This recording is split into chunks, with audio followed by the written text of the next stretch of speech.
Just checking on the stats to see if Carr is he back practicing. If not, then would you rely on kind of in the run game on Saturday? Yeah, he's trying to get his way back. Still don't know yet. Obviously, the other guys that have been playing will be, given great opportunities to take full advantage of that if Steven cannot go. And then obviously, even some of the younger guys, David Holloman's been getting lots of reps this week, and Charlie Spigel as well getting more reps. Those guys have been in the mix more so here, just trying to see who we have to be able to, get in those opportunities and make plays for us. Justin and Tom. Obviously, staying on the injury track, how much progress did Mike and Jack make this week? Are they still under consideration for playing? And just how has that quarterback situation shaped itself this week? Yes, definitely got more opportunities, more reps this week than last, which is very positive, and we will have multiple quarterbacks ready to play on Saturday. Tom and Matt. Tom, what's sort of been your mental health message to these guys this week in regards to attitude and staying focused and such, and heading into this last quarter of the season? Yeah, just really been focusing on the concept of just persevering, just trying to use that word and the things that wrap around that, the grit piece, which is perseverance and passion towards a long-term goal, and just trying to relate it to life. Obviously, trying to relate it to what we're going through right now, and just focusing on winning each and every day, and that's really been a major focal point. As we meet with them, talk to them, share with them, show them videos, just present it in different ways, have different people talk, former player, talking to them through via video, and just being able to help encourage the guys and their mindset, and just we talk so much about when you think about it in a normal circumstance, you have to focus on the things that you can control. You have to be able to not look ahead. You don't want to look behind, and it's no different right now. Even though there's obvious things that have created this situation and where we're at, and different guys that are available or not available, but at the same time, those guys that are going to be playing on Saturday, they've got one decision to make, and that is to make sure that they are absolutely locked in and focused, have prepared their very, very best each and every day, and for them and for us to play our best football on Saturday. Matt and Jim.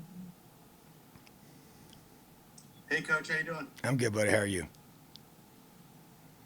I'm okay.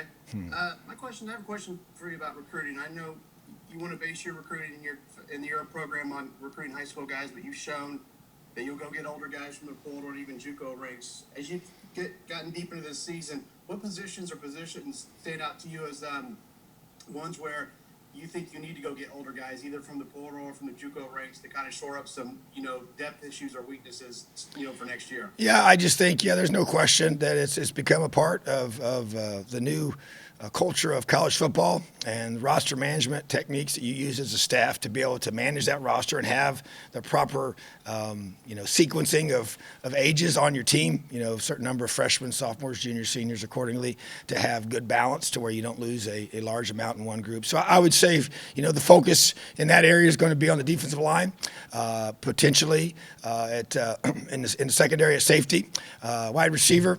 And I think you're always trying to, a mature offensive lineman can really be a beneficiary, that can play multiple positions is big. And I just think that the running back position to me is kind of an obvious one. But we're going to have those areas of need, and we'll address those and try to find the best, very, very best players to fill those, whether they're out of high school or through the transfer portal. Jim and Mike.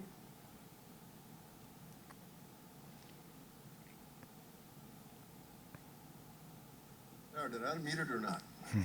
You're now online. Okay, good. Coach, if I've missed this along the way, I apologize. But Charlie, the walk-on, we've not seen him, and we've seen some other walk-ons. Is there a reason he hasn't played, especially with the 4-game rule? Hearing how with the need at running back and the talk that we've heard about him, why haven't we seen him or What's the go on him? Yeah, so he has gotten more reps this week than he has this whole season with our ones and twos. So I do believe there's a good chance to see him on Saturday. So bottom line is you got to prepare, and when your number is called and opportunity presents itself, then you have to step up. He has had some injuries along the way here that's kind of kept him out. Maybe some times where we thought we might be able to get him in, but has worked through those. And so I do think that he's continuing to progress. Extremely hard worker, very strong, very tough kid. So we just want to be able to see what he can do. All right, Mike and then Zach. Yeah, Coach, with that word perseverance, I wonder if you have an example or two from this week of guys that have kind of illustrated that or highlighted that, with keeping the team on task, keeping focused on the game this weekend and kind of staying out of the big picture stuff. Yeah, I think that some specific things, I feel like we've got some guys that have really stepped up and helped our leadership with our look teams. A guy like Jordan Justovich is led by example, also by verbal encouragement of his teammates to really get our guys ready. And whatever role he's been given, it's been really pretty amazing on his part to be able to do that. I think also our older guys, I see guys like, to me, Peyton Hendershot has really risen up and verbally taken charge and challenged the guys about how hard we're going to have to practice every single day, bringing energy.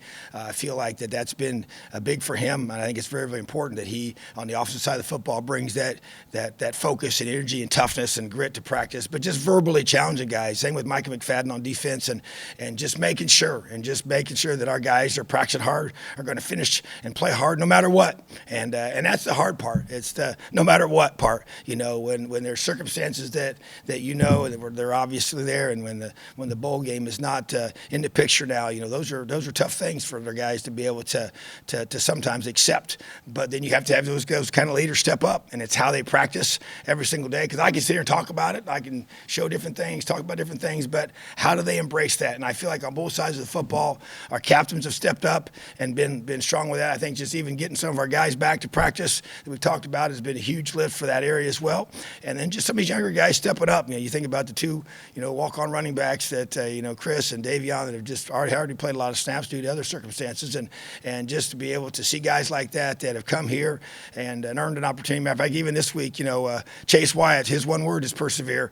And he had a chance to share it with the team here, why he picked it. And he came here as a tryout walk-on, not even a preferred walk-on.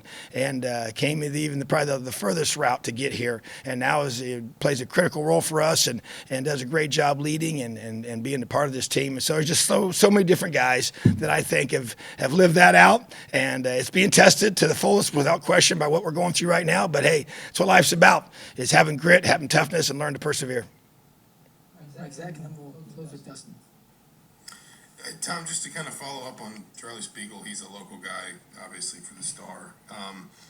Maybe just more broadly, from last year to this year, I know there were times where maybe he got mentioned a little bit, kind of as a walk-on that had some flashes as a freshman, but how have you seen him grow, I guess, just as he spent more time in the program, obviously more time, strength and conditioning, off-season workouts, things like that, and maybe as he's been a guy that, whether it's on scout team or somewhere else, you can come to count on a little bit more. Just how have you seen him kind of progress? Well, I think there's the natural progression of guys that as you learn a system, that's one thing I think with the running back position that sometimes gets lost is the fact that there's so much more than just, giving the guy the football and going and running and trying to get yards and score touchdowns and the pass protections and the different things and learning how to read the blocks and the system that you're in and being able to understand, the ability to hit the hole correctly and just being able to physically get ready and mentally get ready. And then you have, injuries along the way that kind of probably set you back and then you have to work through those. And then you have, obviously he plays a position where you usually only have one running back on the field at a time, so predominantly. And that's where, you got to be able to, when those opportunities come, you got to be able to step up and take advantage of them. And so I know that he's done that in situations in practice, and so which has allowed him to be able to have, more opportunities with our ones and twos as we practice this, even this week, as I mentioned before. So I just think that, he's such a,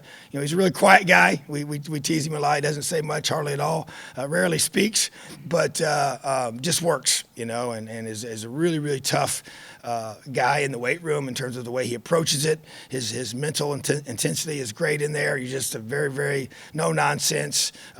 Shows up every day, very consistent in what he does, and just trying to find his niche and at this level, which is obviously a big jump from high school, but at the same time, I believe as he continues to work and develop and I just want to, I'd love to be able to, see him out there on Saturday and see what he can do, and just be able to give him those chances when it counts, because obviously you have very little live reps. Without question, during the season, you don't really have any except on Saturday, and then in the fall camp you have a few scrimmages, and then in the spring you have a few scrimmages. So I think just a chance to be able to get him out there, and we'll see how that plays itself out. Don't always know how those things do go, but at the same time, like I said, he's been given more reps this past week than before with the ones and twos, and so we'll see when the opportunity comes what he handles with that. All right, Dustin, wrap us up.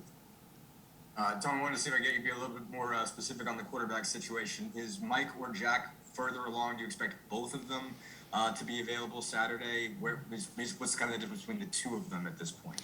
Yeah, they're both further along. I would say, Jack's probably further along than Michael based on just the progression.